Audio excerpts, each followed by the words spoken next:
Ирина Иналова – постоянный клиент банка. Она, как и многие другие, ежемесячно получает денежный перевод. Родственники мужа помогают женщине воспитывать сына. Для Ирины это единственный источник существования. Но недавно банк, в котором она обслуживается, приостановил свою работу. Эта девочка, которая работает там, моя знакомая, она говорит, у нас лицензию отозвали, деньги не можем получить. И я, естественно, была ошарашена, просто, представляете, ребенок у меня учится в Питере, его надо отсылать, все эти деньги нам прислали, мы здесь безработные, нас, извините меня, как зарплата у нас оттуда идет, которую вовремя нам присылают, и здесь вдруг мы не можем получить. Но даже те банки, которые исправно выполняют все свои функции, как выяснилось, не отвечают требованию современного клиента. Зачем наличные деньги с собой носить, когда можно карточками пользоваться? Вообще карточная система – это для государства прогресс, налоги больше платишь, контролируется зарплата. Конечно, должно быть так. По мнению наших респондентов, если бы была возможность пользоваться пластиковыми картами, то они бы чаще прибегали к услугам банков. Но в сегодняшних условиях многие молодые люди далеки от банковской сферы. Особо не пользуюсь банковскими услугами, просто карточку не знаю, если будет, то почему-нибудь что-то новое. И я думаю, это поможет. Легче же снять в любой точке деньги, чем идти в банк, а они особенно по понедельникам тоже не работают, по выходным не работают, у нас тоже банки такие. Нужно приводить в систему все денежные потоки в стране, выводить из тени финансы, которых там очень много, считает другой наш собеседник. Там деньги мешками перетаскивать и так далее, это не совсем удобно. Лучше, конечно, если бы была и карточная система, это помогла бы в конце концов вывести из тени определенные суммы денег. Что касается туристов, то отдыхающие удивляются, когда сталкиваются с тем, что не могут воспользоваться своими картами для оплаты услуг. Просто нам сказали, что здесь совершенно не развито, ни банкоматов нет, ни банковские, поэтому... Это в поезде сказали? Да, сказали, здесь только наличка, никаких банковских продуктов нет. Гости из дальнего зарубежья пользуются нашими банками лишь для обмена валюты. Возможность получить кредит под разумный процент – еще одна проблема, которая не первый год тревожит жителей Абхазии. 18-20% годовых – это минимально, это очень дорого. Так любой бизнес провалится. Тем более в условиях Абхазии, где население небольшое. Граница пока закрыта, там потом с границей связаны, расходы пойдут, и вообще невыгодно бизнес развивать. По мнению специалистов, чаще всего люди воспринимают кредит как социальную помощь, не сознавая, что деньги, которые одолжил им банк, необходимо возвращать. Ведь молодым должны помогать, деньги должны выдавать, долгосрочные кредиты, чтобы молодежь могла жениться. Родители такие деньги не имеют, свадьбу сыграть там, или кольцо купить, что-то, По словам специалистов, в нашей стране не развита система кредитования из-за элементарного отсутствия денег. Банки пусты, ведь в республике нет собственного производства. Все средства уходят на закупку товаров за границей. А высокие проценты даже на те кредиты, которые банки готовы предложить, связаны с большими рисками, ведь невозврат денег составляет практически 100%. И это лишь два фактора, тормозящие развитие и банковской сферы, и экономики в целом.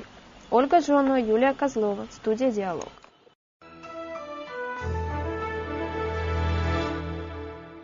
Добрый вечер, дорогие телезрители. Я рад приветствовать вас в студии «Диалог» на нашей экспертной площадке. Сегодня мы решили провести наш диалог по одной из самых острых проблем в Абхазии, по одной из самых актуальных проблем в Абхазии. Я хотел бы сегодня обсудить в нашей студии проблему банков, проблему коммерческих банков и как они влияют на экономику Абхазии и что в этой сфере сегодня происходит. Как вы все понимаете, банки являются кровеносными сосудами всей экономики. Они соединяют все органы, как кровеносные сосуды соединяют все человеческие органы, так и банки соединяют всю экономику в одно целое. По состоянию банков, наверное, в целом можно судить о экономическом развитии общества.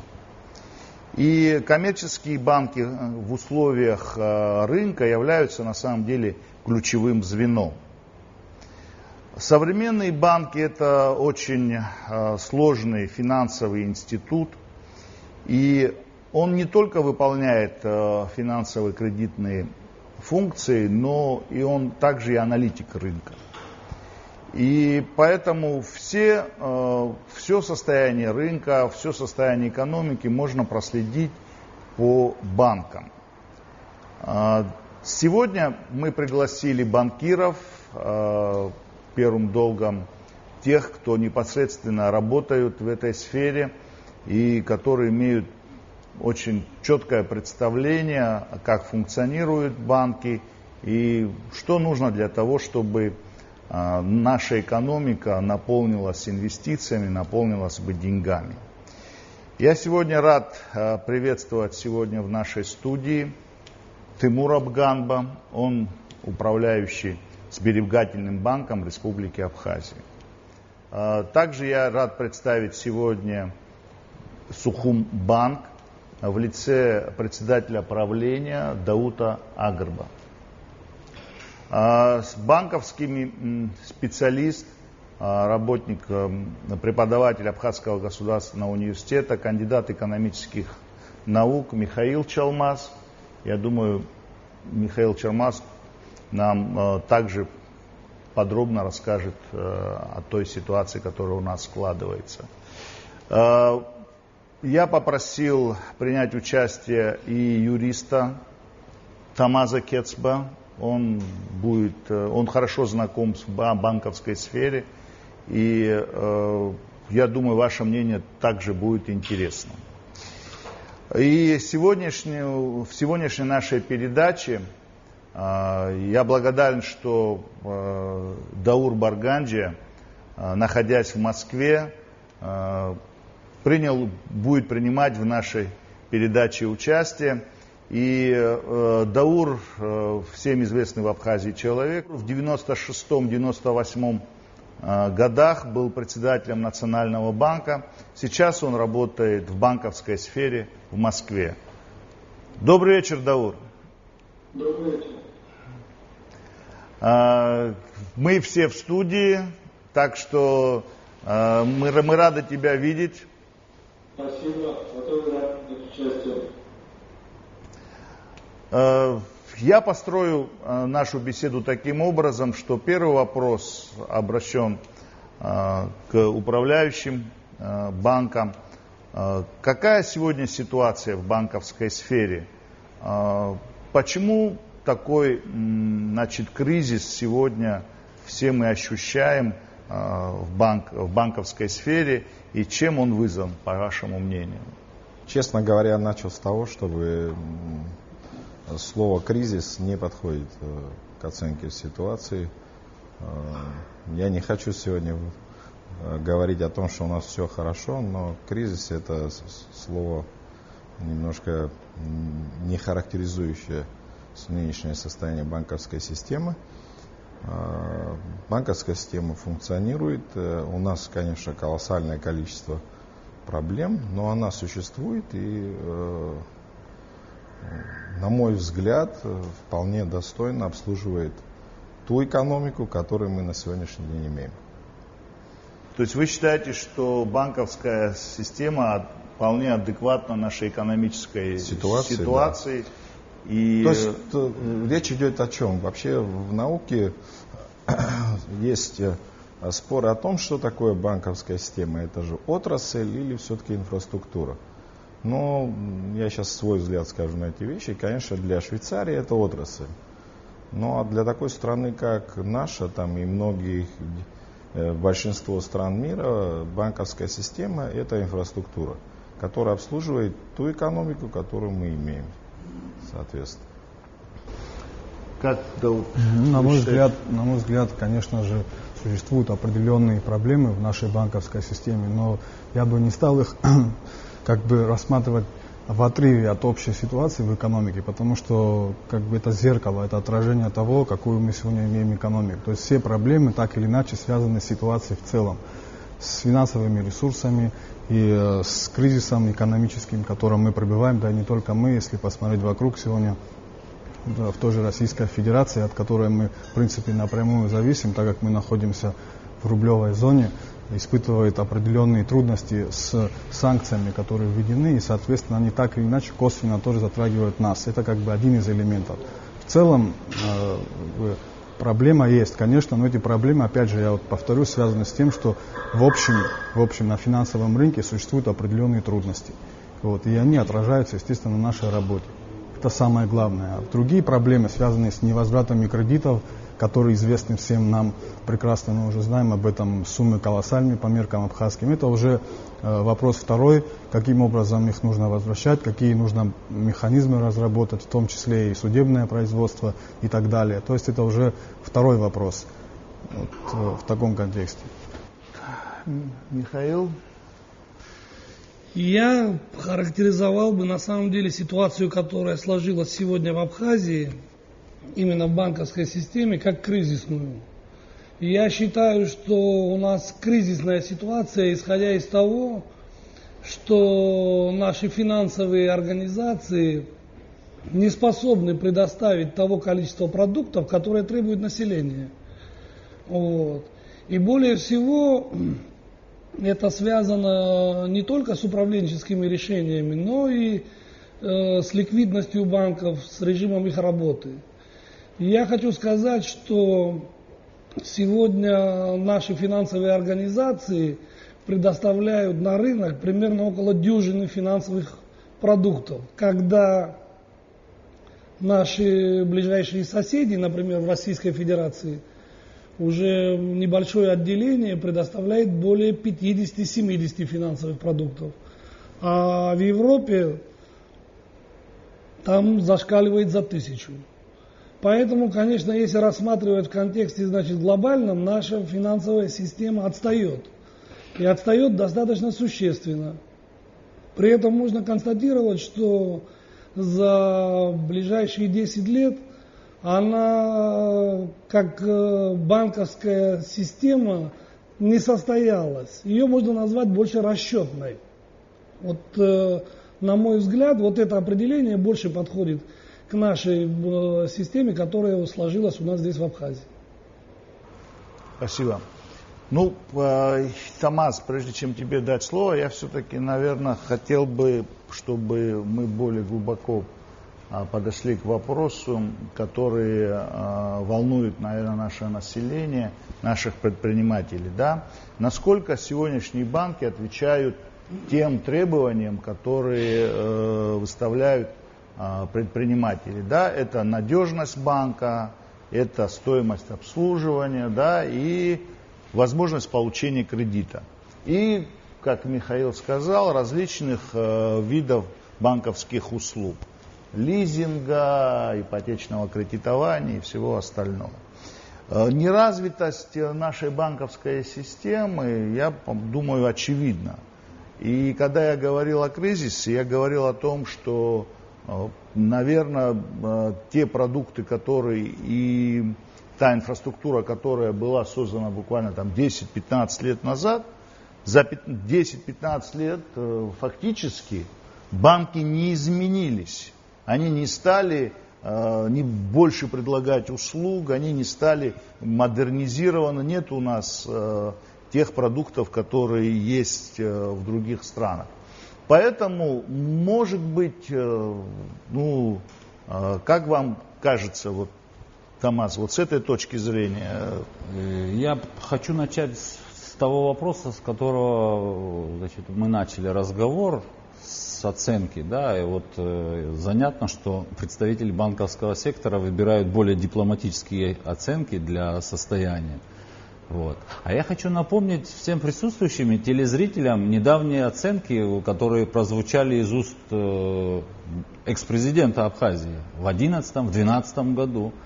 А если быть предельно точным, воспроизводить, то звучали такие термины, как банковский сбой, произошел банковский сбой. Дальше была характеристика: ситуация в банковском секторе плачевная. Вот я буквально цитирую фразы, которые называл экс-президент. Вот. Это же тоже не просто Так. Другое дело, что за этими оценками, на мой взгляд, ничего не последовало. То, что должно было последовать со стороны государства. Предметный, глубокий анализ. Да? Как-то была дана такая очень поверхностная характеристика, что, дескать, все проблемы из-за невозврата кредитов, оказывается. Да? Вот вернем деньги в кубышку, и все будет нормально. Да? На самом деле проблемы банковского сектора много глубже. И очень правильно замечено, что практически за 15 прошедших лет мы можем сказать, что вот динамика в развитии, я сейчас говорю как обыватель, как просто потребитель банковских услуг, да, поскольку я юрист, а не специалист банковского дела, да, практически мало изменилось. Да. Вот широко разрекламированная кампания по внедрению пластиковых карт, она фактически оказалась, с моей точки зрения, пшиком. Может быть, я употребляю такие сильные выражения, но где они, эти банкоматы, которые должны облегчать жизнь, создавать комфорт для населения, да? И вся амплитуда возможных услуг, связанных с картами, с получением пенсии и прочие, связанные с этим продуктом, только этим продуктом услуг, их практически нет. У банков, насколько вот я вижу, да, у тех банков, которые юридически сегодня существуют или физически существуют сегодня в Абхазии, по 2-3 банкомата, они стоят в строго определенных местах, в самом банке, может быть, в каком-то крупном предприятии есть. Да, вот мы знаем, в Аквафоне, насколько я знаю, стоит там внутри, в офисе центральном Аквафона. Вот, все это не может вводить нас в заблуждение и говорить, что у нас банковская система работает или выглядит нормально. Я бы попросил Даура, чтобы он взгляд со стороны, не только со стороны, но здесь важно то, что вы хорошо знакомы с абхазской банковской системой и каждый год приезжаете и можете, так сказать, видеть динамику происходящего. На мой взгляд, можно очень долго спорить о том, кризис. Я бы сказал, конечно, скорее кризис, но можно посыпать голову пеплом, говорить кризис, что делать. Главное, как выбираться из этой ситуации, потому что очевидно, что ситуация как минимум неблагоприятная. И здесь бы я выделил два комплекса проблем. Что надо делать в целом по экономике и какие политические решения принимать применительно к банковской сфере. И что можно делать внутри самой банковской сферы. Прежде всего, если говорить об экономике в целом, надо ликвидировать огромное отставание в законодательстве, которое у нас уже копилось многие годы. Не буду говорить там 5 лет, 10 лет, 15 лет, но достаточно долго. Во-первых, нужно обновить наш закон о национальном банке и о банках и банковской системе, принять целый ряд новых законов, в особенности я бы выделил многие такие, связанные и с потребительским кредитованием, и о залоге, в том числе о залоге прав аренды, для нас это исключительно важно, об ипотеке, очень важное законодательство об аудите и оценочной деятельности. Много лет ведутся разговоры о земельном кадастре, все ссылаются на трудности, а возраст там. Надо в конце концов вопросы решать без земельном кадастре и оценки земель. Очень важный вопрос о государственной регистрации прав собственности и прав аренды. Практически у нас провалено все, что касается закона о страховании. Я уже не говорю о страховании вкладов, но страховании почти что любых рисков. Но очень исключительно важный момент, очень жаль, что сегодня нет зала Литвады, но он в свое время сказал про первую в абхазской новой форме собственности, которая называется занят. Если это сформулировать, я бы назвал так законом о легализации прав собственности на имущество, которое длительное время находится в фактическом владении у тех или иных лиц. Это важно почему? Потому что нельзя в подвешенном состоянии десятками лет держать этот вопрос. Надо фактически легализовать это имущество, чтобы стали законными владельцы, чтобы платили налоги, и это имущество тоже станет инструментом кредитования. И еще один такой очень важный момент, это нужен целый ряд законов по судебной системе. Почему именно эти законы я ставлю в первую очередь применительно к банку? Потому что все они создают банковские инструменты. Инструменты для кредитования, прежде всего для того, чтобы были вообще эти инструменты, чтобы был возможен залог, чтобы была как-то сделана процедура, как этот залог может быть реализован, отчужден, какие инструменты или шаги есть. Без этого мы все равно никуда не двинемся. Если вообще говорить о том, что для экономического развития нужно, и здесь в целом есть тоже отставание, там минимум еще 20-30 законов нужно принимать, причем очень срочно. Это просто для того, чтобы ликвидировать отставание, потому что, к сожалению, в экономической области у нас законотворчество очень такое, не знаю, как точно сформулировать, вялое. Значит, то, что касается непосредственно самой внутри банковской сферы, то я бы выделил следующее. Во-первых, в нашем старом законе о Национальном банке предусмотрен такой орган, как Национальный банковский совет. Возможно, даже премьер-министр должен его возглавлять, он должен быть над правлением Национального банка, то есть вырабатывать стратегию. До сих пор у нас это не делается, хотя это очевидная вещь. Во-вторых, самая главная проблема наших коммерческих банков – это они должны стать настоящими публичными организациями, а не некими финансовыми компаниями. Потому что если банк собирает деньги у населения во вклады или другими способами, а потом финансирует только тех, кто аффилирован с ними, или только своих, в кавычках, компаний, а не может предложить публичный продукт, основной кредитование. То есть если человек, нормальный бизнесмен приходит, у которого есть нормальное обеспечение, нормальный, хороший бизнес, и не может получить кредит, то это уже никакие ворота не лезет. Но, к сожалению, во многих случаях у нас так, потому что банки не могут рисковать из-за того, что у них нет инструментов возврата денег, и чаще всего кредитуют именно свои близкие по тем или иным критериям себе компании, когда имеются юрисдикции. И последнее, что внутри банковской системы надо, конечно, развивать конкуренцию, потому что за столько лет можно было, у нас практически количество банков не меняется по численности. Ничего нет, а с другой стороны не развивается и нормальная филиальная, практически кроме как у Сбербанка, у других банков они не в состоянии в других каких-то районах открывать филиалы и развиваться таким образом. И, соответственно, создавать такую нормальную конкурентную среду. Вот такие вот у меня мысли возникли. Поблагодарим Давура за участие в сегодняшней передаче. До встречи в Абхазии. Спасибо. Всего доброго. Я бы хотел снова, с позволения тебя, Ливан, взять слово. И хотел бы немножко акцентировать на следующем. Я, конечно, не хотел бы сегодня весь вечер защищать банковскую систему. Я сам понимаю, что она далека, от идеала, но хотел бы сделать несколько уточняющих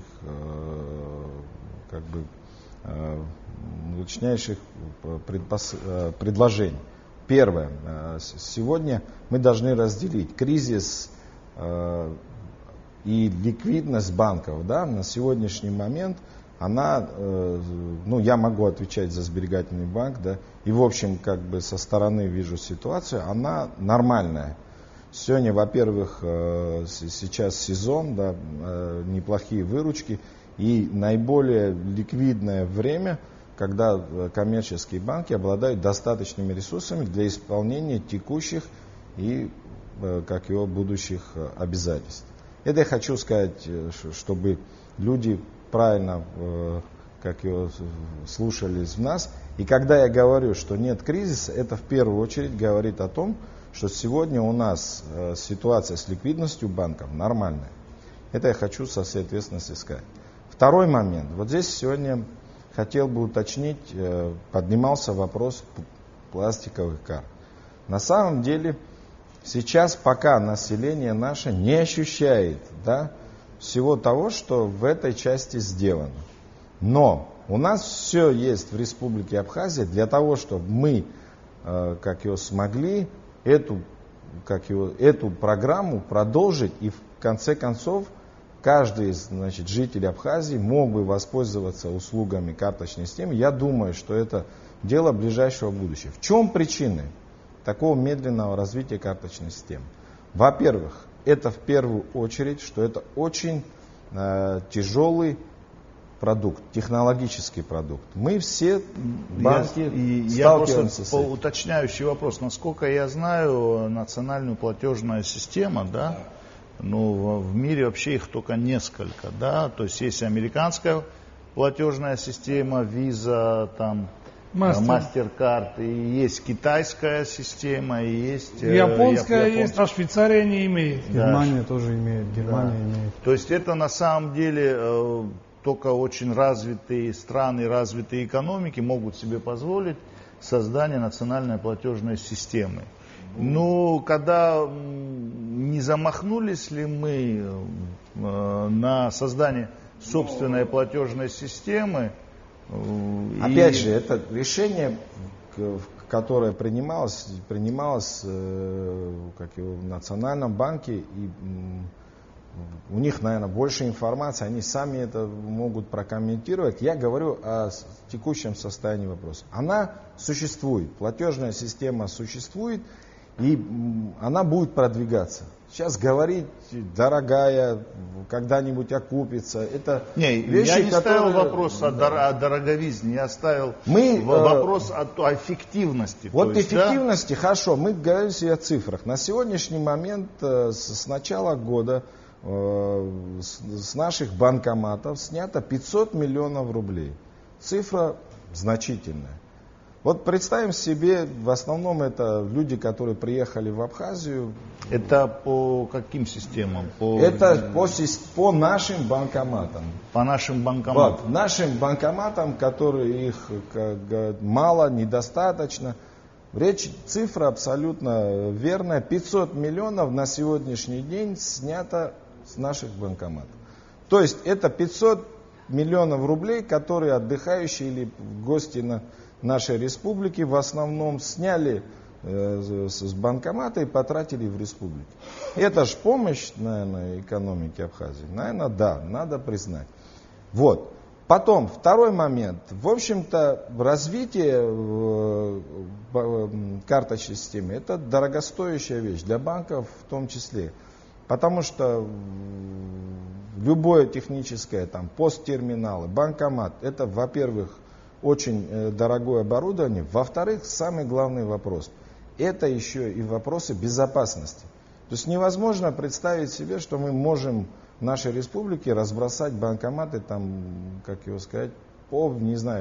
в деревнях, не знаю, там, в каких-то уголках. На самом деле, наверное, в деревне не нужно, потому что там нету карточек, нету. И есть отдыхающие, которые... Магазины, да. Давайте про это, как вам сказать, в Сухуми у нас, я не видел, вижу, может быть, какое-то короткое время очереди в банкоматах. Давайте будем объективны, они, в общем-то, их особо и нет. Они есть, но такие, что незначительные. Значит, если был бы один банкомат, конечно, была бы там огромная очередь.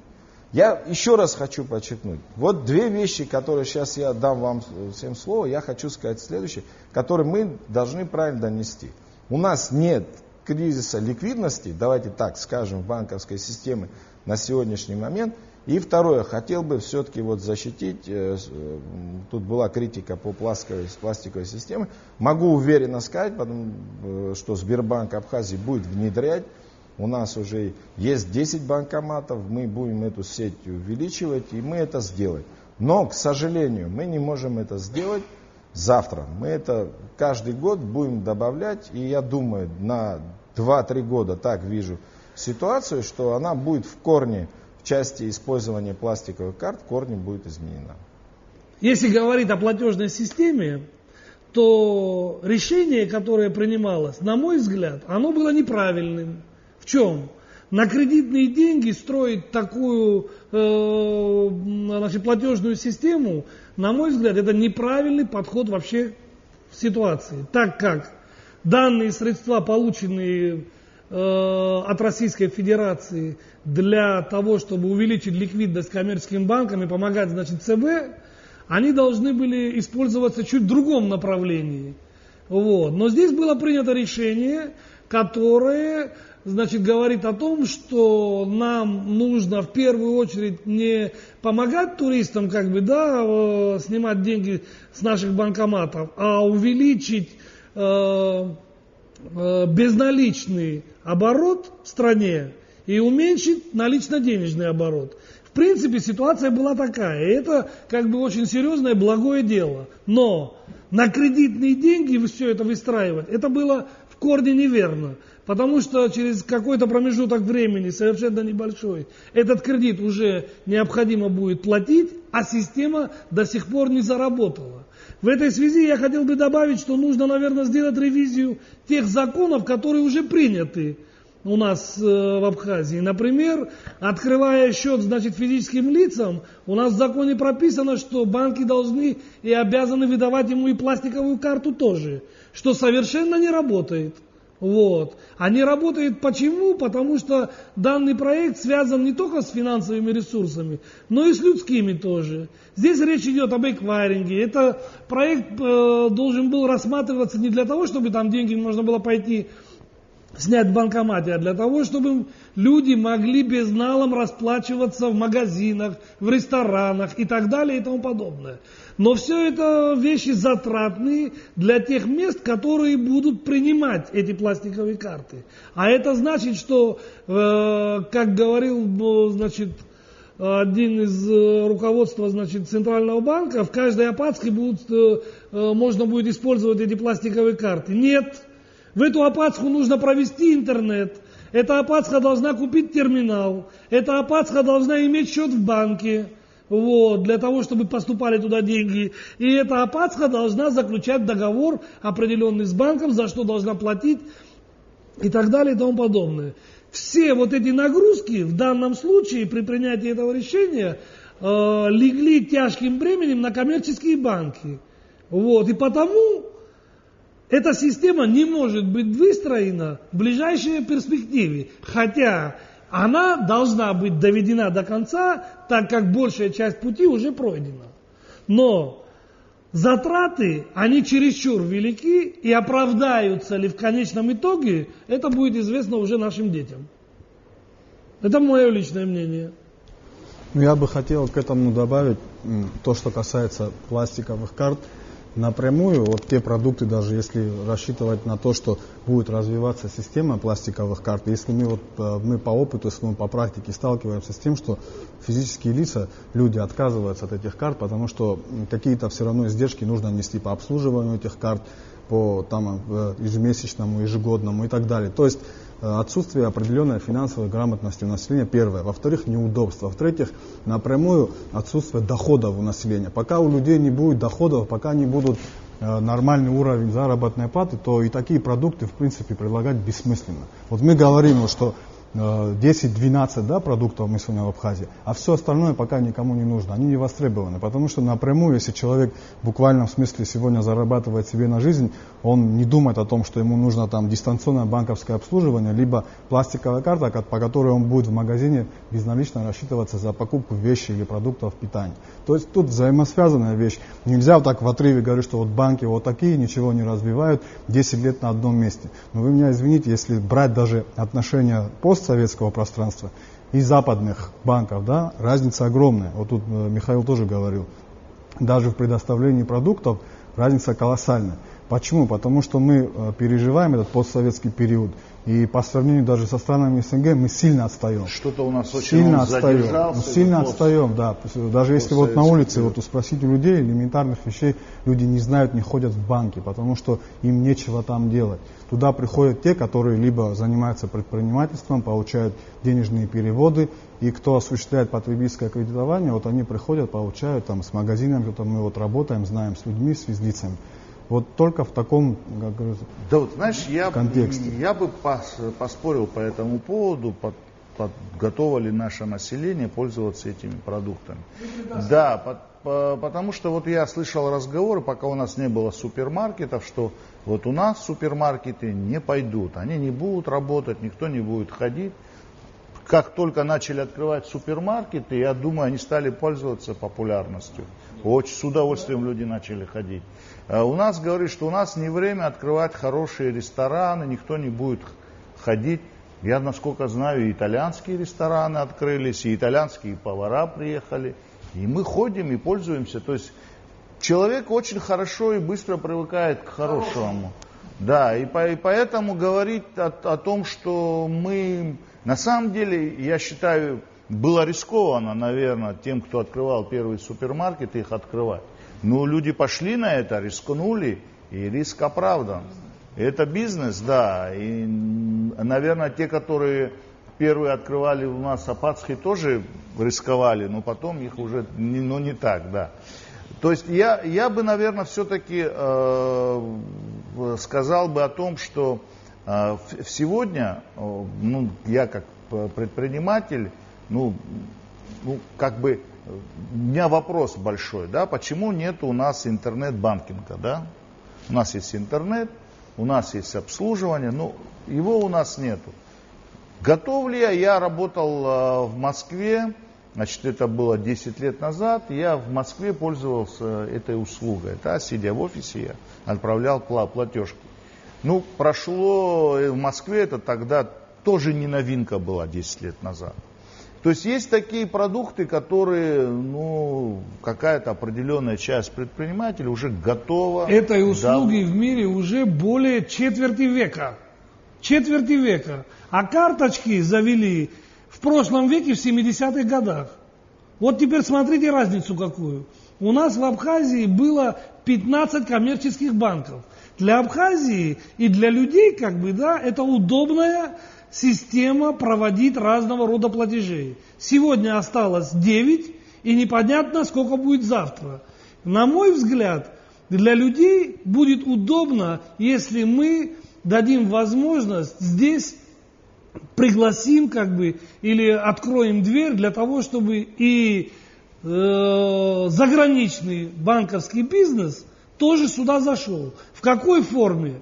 Их можно сделать резидентами, не надо здесь запускать, открывать филиалы, сделайте дочерние компании, пускай они платят налоги здесь, живут по нашим законам, но за ними придут технологии, которые впоследствии будут интересны для всего общества. Изобретать велосипед в наше время уже все давно изобретено. Это нужно делать достаточно давно было. Но у нас здесь политика велась совершенно в другом направлении.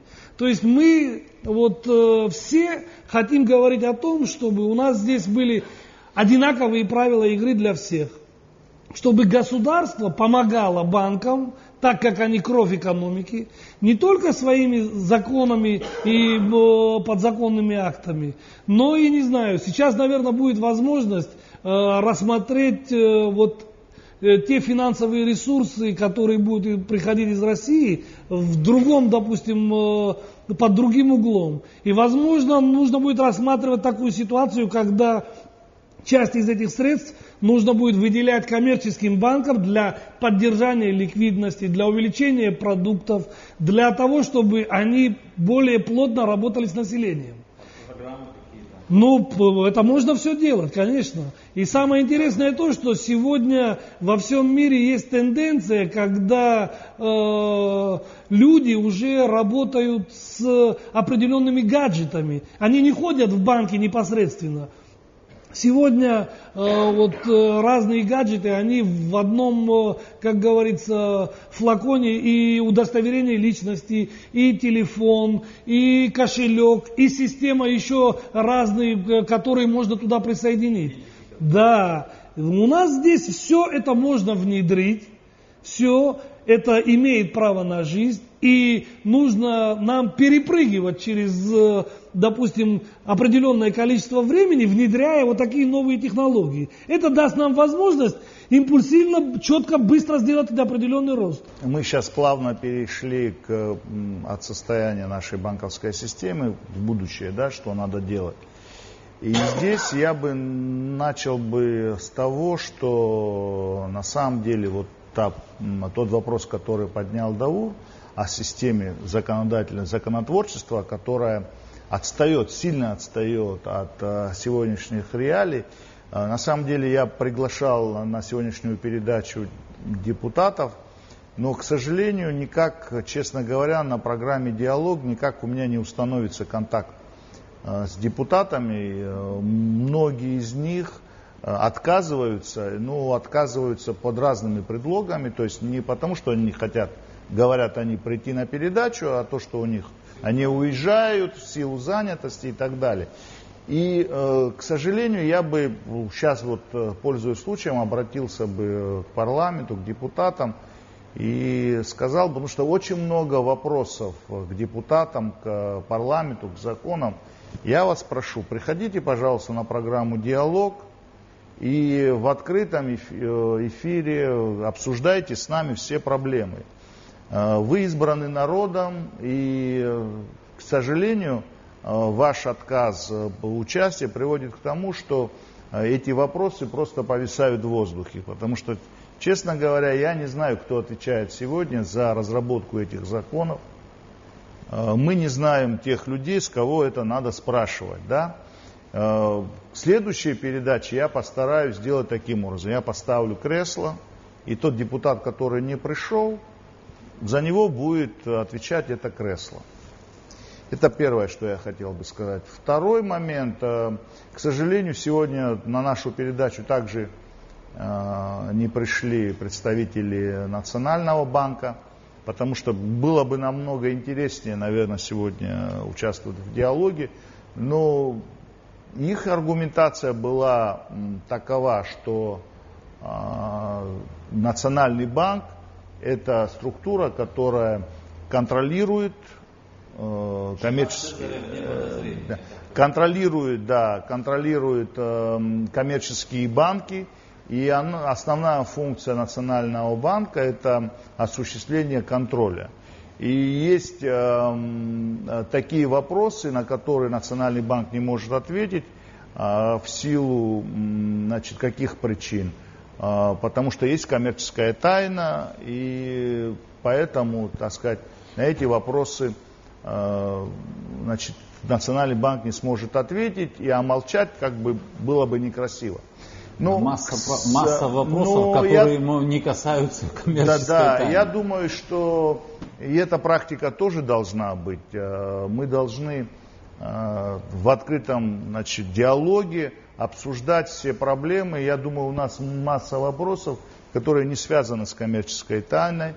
И на самом деле, я думаю, после нашего разговора все поймут, что у нас открытый диалог, и чем больше в этом диалоге принимают участие разных сторон, тем у нашей общественности, общества будет правильное представление о том, что происходит в той или иной сфере.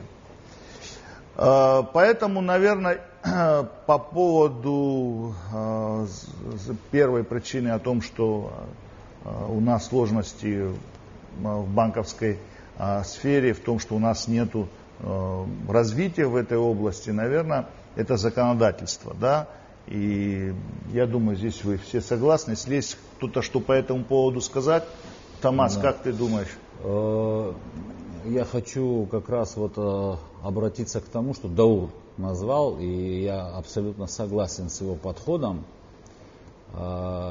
Безусловно, мне тоже приходилось по мере своей, так сказать, профессиональной деятельности делать такую инвентаризацию банковского законодательства. Прежде всего речь идет о базовых законах, о законе о Национальном банке и о банках и банковской деятельности.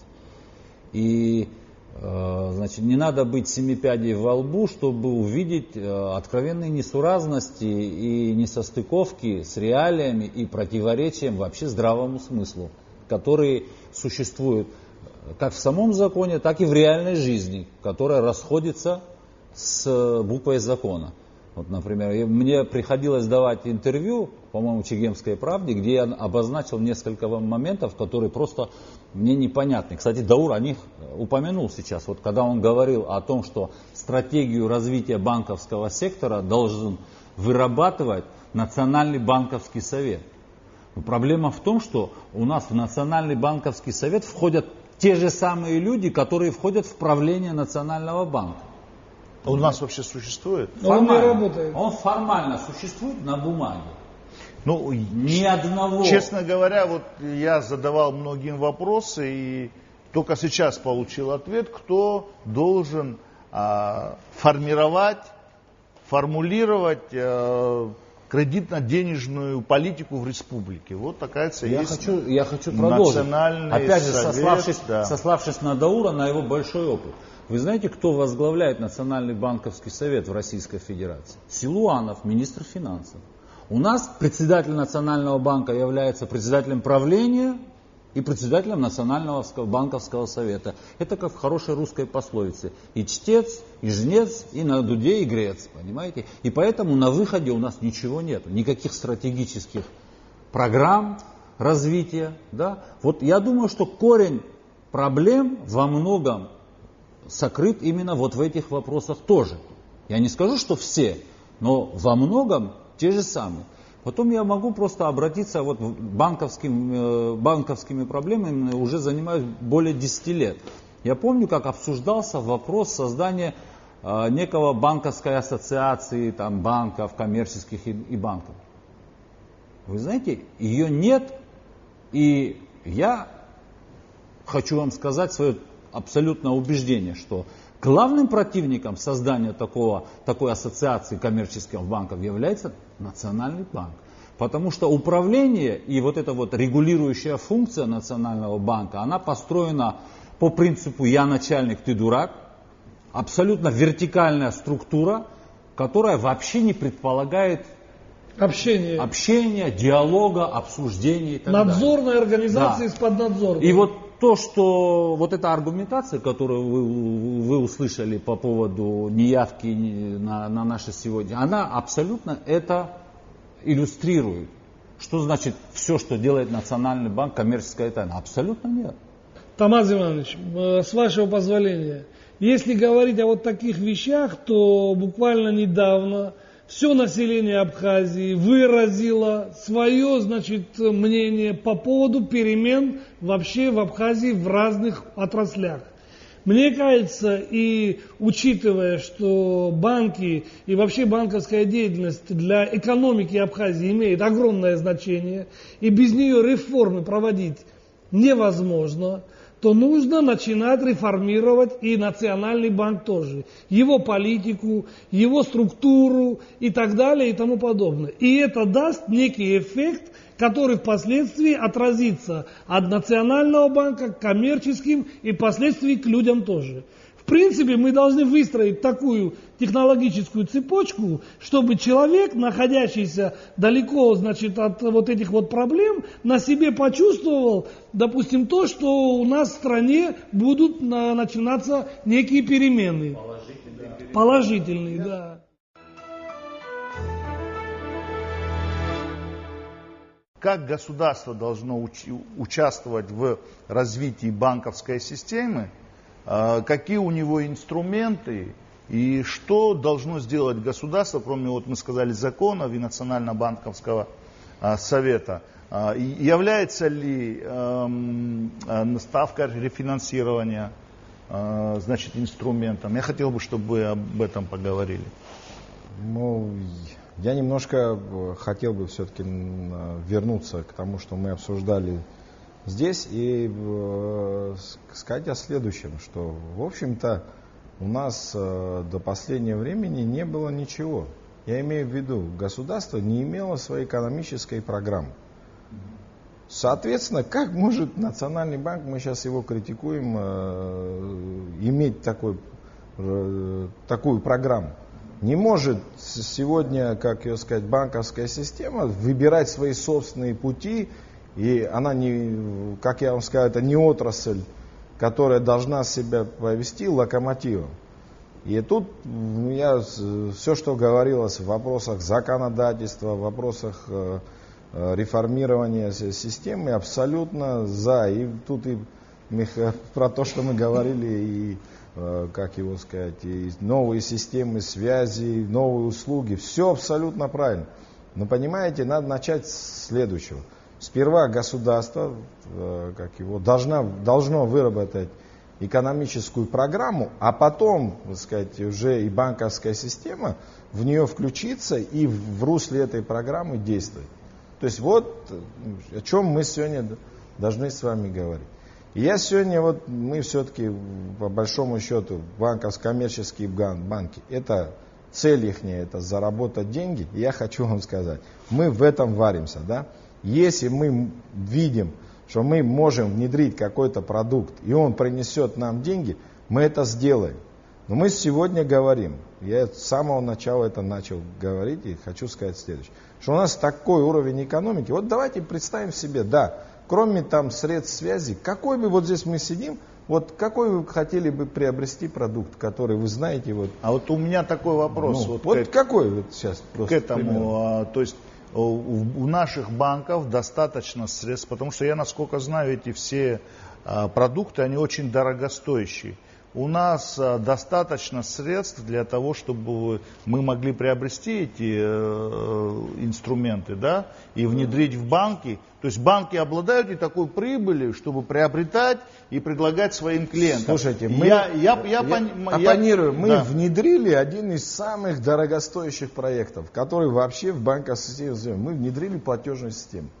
Это наиболее дорогостоящий проект. Если мы взяли его, нашли средства и его этот продукт начали делать. Я имею в виду коммерческие банки. Коммерческие банки могут позволить себе, если у них деньги, для того, чтобы давать эти продукты сегодня. Есть коммерческие банки. Что мы имеем в виду? Вот какой продукт? Я не знаю, что вы хотите. Допустим, интернет-банкинг. Кредит. Потребительский кредит или, допустим, дистанционное обслуживание. Не можем. Я вам объясню, не можем. Соответственно, надо честно сказать, долгосрочные кредиты и инвестиционные проекты банки сегодня в Абхазии сделать не могут. У них нет источников такого финансирования. Соответственно, как правильно начать? Начать с законодательной базы, да? Соответственно, если есть такая возможность у государства, это нужно помочь и деньгами, давайте проще скажем, да, банковской системе. Второй момент, нужно решить вопросы. Помочь деньгами в законодательной или помочь деньгами в банковской системе? Помочь деньгами в банковской системе, да, можно и так сказать. И осуществить возврат ранее выданных средств тоже. Значит, мы подходим, так сказать, как Михаил Иванович так очень выразительно, так сказать, показал это своим лицом, нам надо законодательно создать систему, да, у нас нету практически ничего. Я могу сейчас долго рассказывать конкретные случаи, когда, допустим, вот пример, есть сберегательный банк, там небольшая гостиница, является собственностью сберегательного банка. 2 года у нас нет механизма человека выселить, так сказать, с нашего помещения. Никаких, 2 года. Мы пишем в разные инстанции и так далее.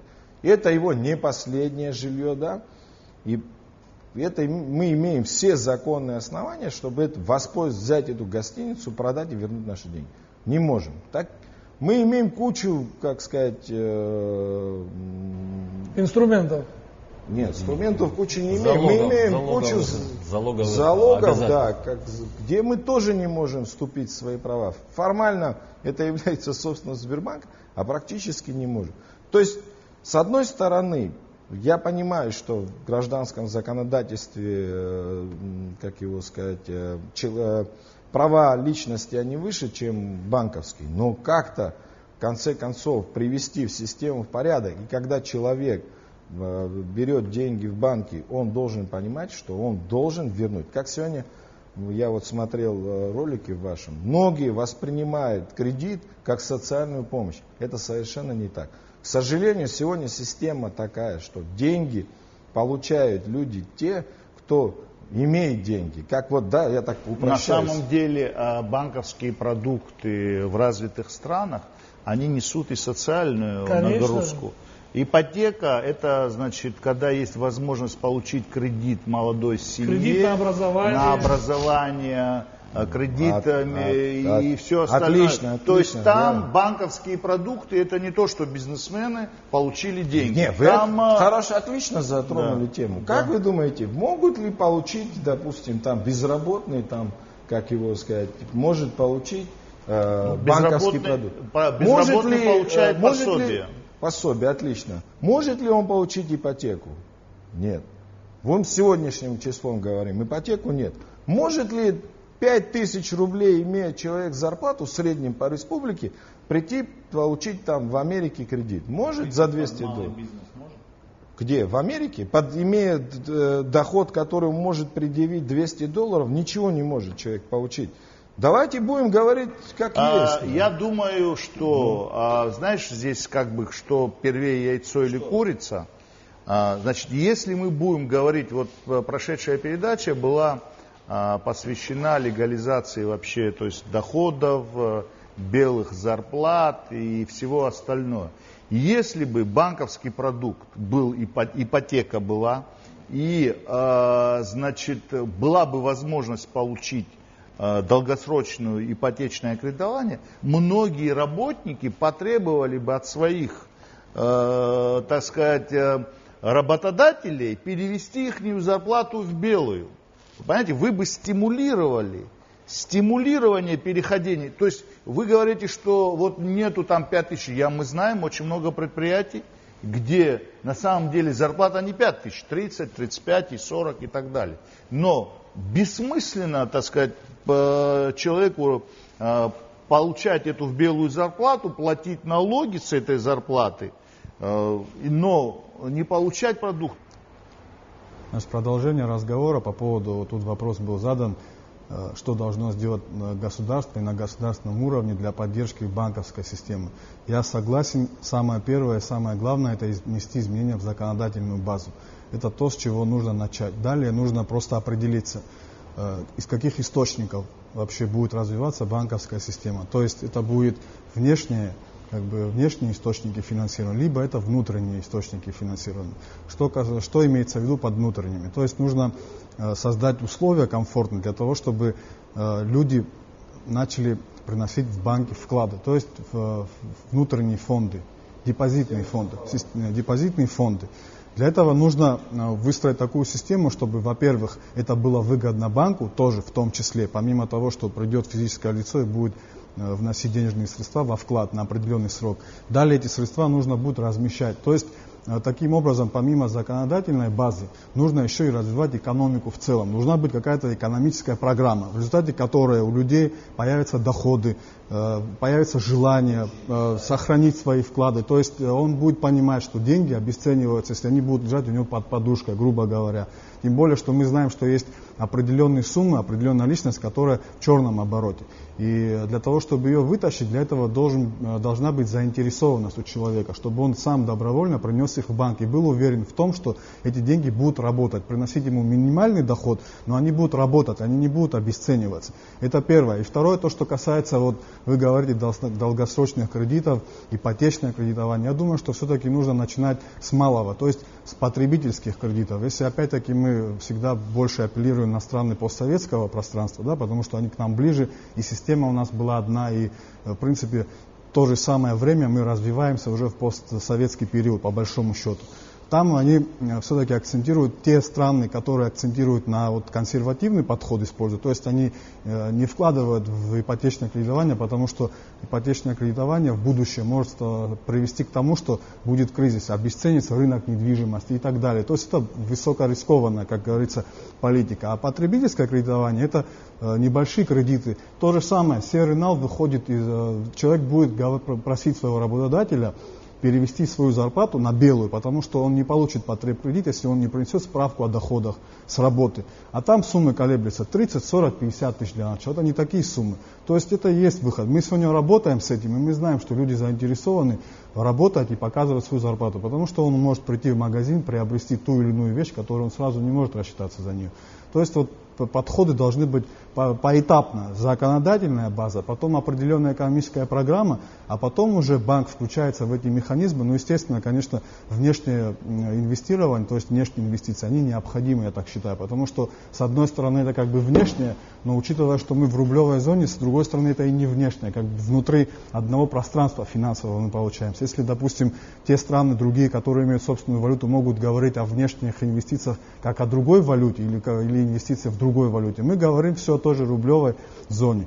Поэтому нужно тут четко выстроить такую систему, при которой будет выгодно и населению, то есть клиентам банка, и самим банкам. Взаимодействие, если будет, я думаю, что будет все нормально. Да вот я хотел такую реплику сказать.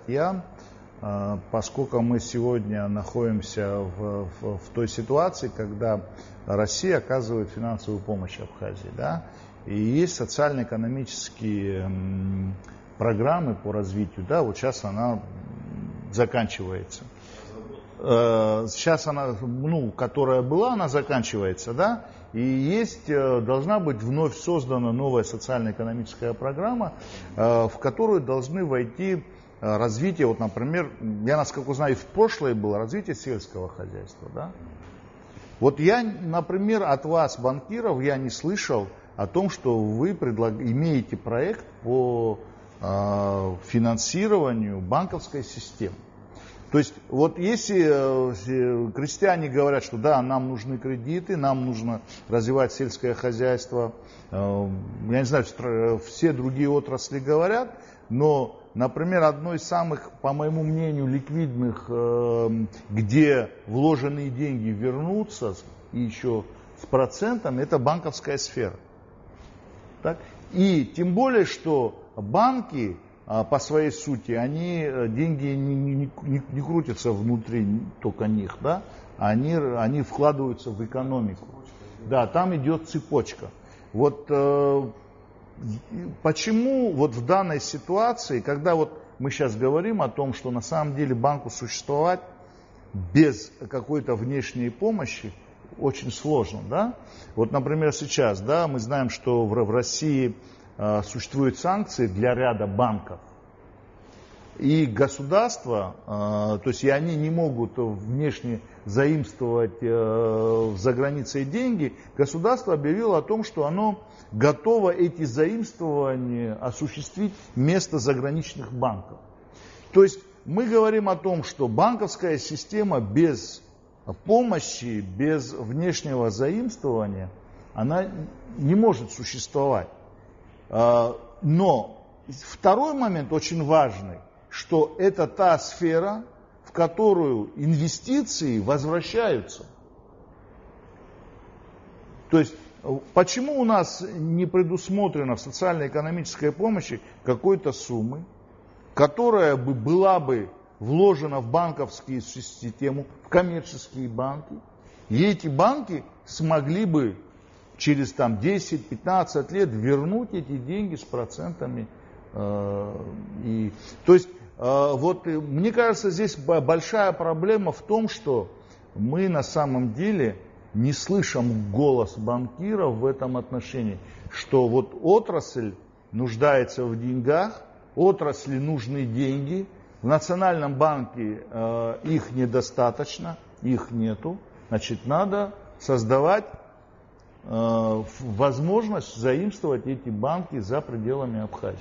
Форма должна быть определенная. Форма. Я хочу сказать, извини, Дауд, дело в том, что на сегодняшний день коммерческие банки Абхазии фактически не кредитуются извне. С чем это связано? Значит, дело в том, что в первую очередь Российская Федерация считает это как страновой риск. Это значит, что они должны начислять к пятой категории и начислять полностью резервы. Понимаете, это для российских структур без определенного соглашения не совсем выгодное мероприятие. Поэтому государство может помочь в той части, что заключив определенный договор с государственными банками, да, на предмет какой-то оперативной, допустим, финансовой помощи, какие-то краткосрочные меры или-то и так далее. Вот в этой связи наши банки могли бы заключать хозяйственные договора с коммерческими банками России. Миша, но это все правильно только в том случае, если мы не говорили бы о социально-экономической помощи Российской Федерации, которая безвозмездно, там, по одной из программ 13 миллиардов, да, в течение нескольких лет. Если сколько говорить из без этого этой 13 помощи, миллиардов да, было, могли бы, да. Могли бы. Да. Грамотно распределить, да. И одна из распределений, если вложить в банковскую сферу, да, то эти деньги, да, вернутся, да, с процентами. Но если, допустим, убрать такую возможность, то такие риски можно разделить на несколько составляющих. Сегодня самое главное бремя ликвидности несет Национальный банк. Но, как сказал Дауд, это можно разделить на вклады, на внешние займы и тем самым уменьшить эту нагрузку, которую сегодня тащит Центральный банк. Но дело в том, что при этом решения должны принимать, как вам сказать, активные люди, креативные, которые двигают вообще всю эту инфраструктуру или систему, значит, вперед. Вот в этой связи должны приниматься четкие, последовательные, грамотные решения, которые впоследствии будут экономически обоснованными. Вот. И финансы тогда будут платные, возвратные, и как положено всем кредитам должны будут достаточно четко и возвращаться тоже. Но тут надо еще учитывать, что государство не будет просто так помогать банкам. Это должны быть четкие гарантии. Там можно пойти по пути акционирования, скажем, чтобы можно было таким образом привлекать финансовые ресурсы. То есть механизмов очень много. На самом деле, даже та же Россия, она просто так не помогает. Там есть у них обеспечение под эти кредиты, есть их акции, есть, на них хранятся на специальных депозитных счетах. И золото через государственные банки помогают. Через государственные банки, опять-таки, отработанные механизмы, по которым четко уже там есть взаимодействие. То есть это не просто там, вот вам деньги и там, что хотите с ними делать, грубо говоря. Должны быть четкие гарантии возврата у этого государства. Но это нужно выстраивать, поэтому механизмы.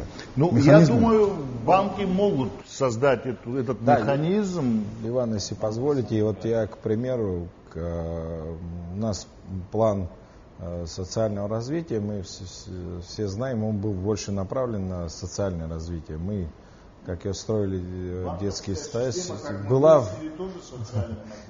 Да, и в этой части тоже. Но я должен сказать следующее. Я, безусловно, согласен с тезисом того, что если какая-то часть денег попала бы в банковскую систему, и мы имели бы возможность кредитовать и даже какие-то интересные инвестиционные проекты, это было бы гораздо эффективнее и результативнее, чем мы это сделали. Безусловно. Я могу несколько примеров привести. Неэффективное использование. Я был недавно передачи на тему, как использовались деньги в сельском хозяйстве. Никогда, я просто отвечаю за свои слова, если бы эти деньги пошли бы через систему, как и банковскую, никогда так бездарно они не были бы потрачены. Был бы какой-то там, просто, на мой взгляд, со стороны, конечно, я на это смотрю, просто нету здравого экономического смысла в этих вложениях, понимаете? Может кто-то обидится, но это факт. Это факт. А если бы они пошли бы через банковскую систему, то они бы имели бы совершенно, как сказать, другой результат. Но я хочу сказать следующее. Тоже, чтобы мы правильно представляли. Должны быть государственные программы. В части, если мы хотим, чтобы банковская система довела деньги до сельского хозяйства, должна быть государственная программа. Потому что никто, вот здесь мы все сидим, и я вам скажу, просто так, если у нас будет выбор, мы в сельское хозяйство вложить или там, не знаю, какое-то высокорентабельное, допустим, в торговлю, да, менее рискованное и быстро оборачиваемая, более контролируемая для банка операция. Операция по кредитованию. Никогда без государственной поддержки мы не дадим деньги в сельское хозяйство, потому что это высокорискованная операция. Хотя мы все понимаем, все как экономисты понимаем, что без развития нашего сельского хозяйства мы как бы этот наш локомотив должен стать когда-то со временем. Я надеюсь, что это будет государственная программа, которой сельское хозяйство будет уделено огромное значение. У нас был проект, когда российский банк, Россельхозбанк, был проект, когда Россельхозбанк хотел здесь сделать дочернюю организацию, которая финансировала бы исключительно сельское хозяйство. Для Абхазии это был бы достаточно хороший пример, который нужно было просто довести до конца. Президент Абхазии ездил и подписал уже договор о намерениях. Было некое согласование. Это крупнейший банк Российской Федерации, Россельхоз, государственная структура, которая собиралась принимать участие и инвестировать свои средства и технологии в абхазское сельское хозяйство, в рыбную промышленность, перерабатывающую сферу и так далее. Но этот проект, он был заморожен руководством страны. Ну и я думаю, что вот такого рода проекты, их надо в срочном порядке восстанавливать. Потому что у нашего государства средств не хватает. Даже наш центральный банк не может помогать, больным финансовым организациям и хочет переложить это бремя на бюджет государства. Хотя, на наш взгляд, мы думаем, что нужно проводить следующую методику, которая включает в себя оздоровление, санации, временное управление. И после этого только принимать решение о закрытии и так далее.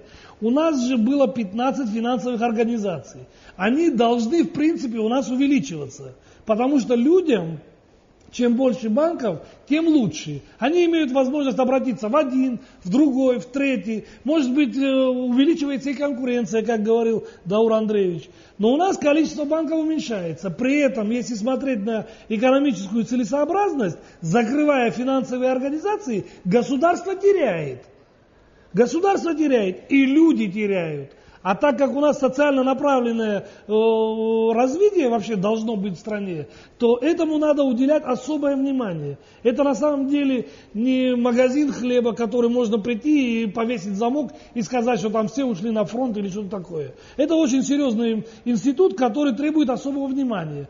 И на мой взгляд, если рассматривать развитие таких отраслей, можно приглашать сюда заинтересованные финансовые структуры извне, которые своими средствами бы помогали бы нам здесь в разного рода инвестициях и улучшении нашего состояния. Это тоже отраслевые, да, конечно. Это тоже один из вариантов, которые требуют рассмотрения. Я полностью с Мишей согласен в том, что страна нуждается в том, чтобы банковская система была разветвленная. И то, что мы говорили о том, что сегодня в селах у нас нету отделений банка, я думаю, должны быть отделения. И вообще рассматривать сегодняшнее село как только территорию, где должны развиваться сельскохозяйственное направление, я не согласен. Потому что в селах надо развивать и промышленность сегодня, и производство надо размещать, и перерабатывающую отрасль, и отделение банков создавать, и там инфраструктуру создавать. Все. Приближать к условиям города. Да, если мы хотим сохранить абхазское село, мы должны все эти институты туда внедрять, и чтобы там сохранить население. Это представление ложное, что только именно сельскохозяйственное направление для сельского населения, на самом деле оно уже в мире изменилось везде. Если мы хотим сохранить абхазское село, мы должны с технологиями производственными прийти туда. И не только надеяться, здесь Тимур говорил, что это рискованные, не обязательно рискованные развивать. Надо развивать то, что возможно сегодня, использовать ту рабочую силу, которая сегодня в селах есть. И я бы сказал, что идти по пути уменьшения банковских организаций, уменьшения, это, я думаю, неправильная политика, потому что, мне кажется, наоборот, его надо развивать. чтобы человек потом, мы говорим о том, что насколько социальная, да, нагрузка. Вот я думаю, здесь и надо работать с населением, объяснять, что банки созданы не только для того, чтобы там прибыль получать коммерческую, а банки созданы для того, чтобы развивать инфраструктуру, экономику развивать. И то, что, например, да, мы говорим о том, что вот, представьте себе простую ситуацию, да, банки кредитуют, дают строительным организациям построить здание. Это значит строительство одной из форм, так сказать, мультипликационного эффекта, да, для государства, потому что строительство несет за собой многие другие отрасли. В этих домах получают квартиры по ипотечному кредитованию молодые семьи, многодетные семьи. Пользуются потребительскими кредитами. То есть мы получая банки, имея возможности создать эти условия, они фактически развивают и социальную часть государства, понимаешь? Я могу просто добавить еще вот каким макровзгляд на проблему. Вот здесь прозвучало совершенно справедливо, Тимур, по-моему, сказал о том, что банковская сфера самостоятельно, без существования в государстве каких-то стратегических программ, вряд ли сможет существовать. Да, они могут, конечно, что-то там моделировать, пытаться между собой что-то согласовывать, но они должны знать вектор государственного развития, вектор социально-экономического развития. Они должны понимать приоритеты, которые ставит государство, и в рамках этих приоритетов они тоже должны находить свое место, безусловно. Да? И вот тогда это будет встречное движение. Но у нас, к сожалению, таких программ не было еще, общегосударственных программ развития. Мы сейчас с вами рассматриваем ситуацию так или иначе, но она вот как бы до известных событий. Вот на этот момент, да, не на сегодняшний момент, а вот где-то вот на момент до смены власти. Да? Ну, вы меня извините, я слышал от руководства страны такие фразы, когда что написание или создание таких программ — это пустая трата времени. Это вообще, честно говоря, вообще нонсенс полный был. И поэтому мы сейчас, вот как бы подводя дело к концу, да, я хочу еще раз выразить, у вас в каждой программе это говорится, еще раз выразить ожидания населения, ожидания перемен позитивных, да, чтобы люди видели перспективу, каждый на своем месте, каждый в разных секторах жизни. Вот так. Я бы добавил, просто при разработке этой программы социально-экономического развития, я думаю, что участие банковского сообщества просто необходимо для того, чтобы оно имело эффект, надлежащий эффект. Но вы готовы создать ассоциацию банков? Мы готовы, да, мы готовы действительно создать для того, чтобы в юридическом смысле мы как сообщество состоялись. Ну, я думаю, что у нас ассоциация банков и так, может, не на бумаге, она существует, и у нас... Ну, я имею в виду юридически. Да, юридически да.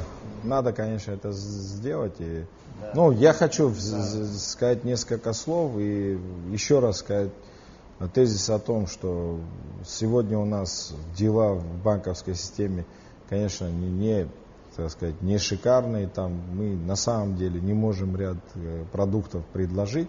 Но хочу еще раз подчеркнуть, что ситуация нормальная. Я вас уверяю, что вы можете смело идти в банки, как сказать, делать свои операции и за деньги не беспокоиться. Мы хотел бы сказать следующее, что в общем-то, что я так в среднем оцениваю, что мы на 30-40% сегодняшняя банковская система обеспечивает кредитными средствами. 30-40. Да, ну, это, во-первых, я не могу за всю систему говорить, я так беру анализ по деятельности Сбербанка. Второе, хочу сказать следующее, что, в общем-то, у нас создано, как бы сказать, ну, фундамент банковской системы, давайте так скажем, создан. И, в общем-то, он в случае принятия такой государственной программы, то мы не будем тем звеном, которое помешает развитию экономики Абхазии. К концу передачи я хотел бы всех поблагодарить за сегодняшний диалог. У нас очень много было спорных моментов, которые мы сегодня обсудили. И меня радует, что, как и в других передачах, к концу мы приходим к какому-то общему пониманию, что у нас у банковской сферы очень позитивное будущее, и Абхазия ждет этих перемен. В Абхазии, я думаю, благоприятно сложится вся ситуация экономическая, и в это свою лепту внесет банковская система. Спасибо за участие, спасибо.